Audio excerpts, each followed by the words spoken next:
Hi guys, welcome back to Silver Lake Honey channel. Today we're gonna do Ultra Bee pollen patties.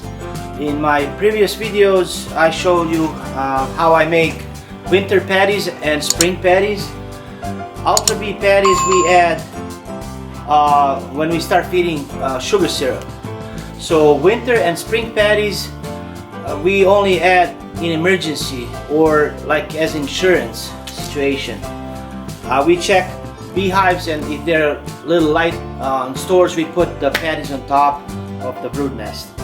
These patties, Ultra Bee, we put in every colony. So we want to encourage brood rearing this time of the year, and we want to maximize our brood production, and we want to encourage the bees so they feed young bees coming now in the spring. So I'm going to show you a recipe that it's pretty close to Michael Palmer out of Vermont. He makes a similar recipe to this. So for this recipe we're gonna do 10 pounds of powdered sugar. Just I grind my own just to avoid cornstarch, because in powdered sugar they add cornstarch and that's not good for the bees, so I grind my own. We're gonna do 5 pounds of water and 1 ounce of pure gelatin, and we're gonna mix that in water. We're gonna add 1 cup of vegetable oil and 5 pounds of Ultra Bee pollen. So let's start with 10 pounds of sugar. So I grind my own this little grinder.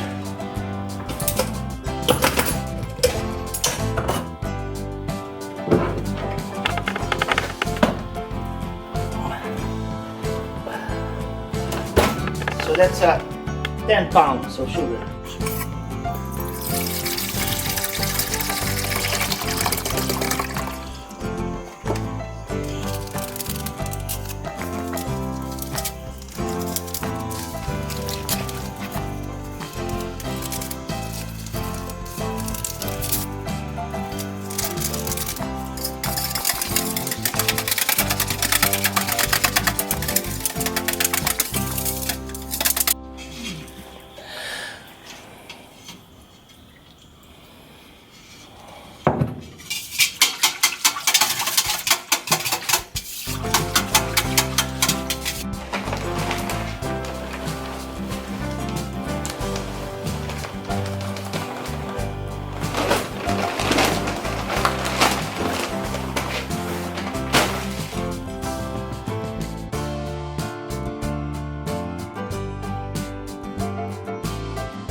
Check the consistency of the patty. If it's too runny, add a little bit more pollen and sugar, and if it's too dry, add a little bit more water. But if you take a spoon or something and flip it upside down, you'll see, it's not gonna drip on the bees, and this is the consistency that you want. So that's perfect. So it's not gonna go down on the bees.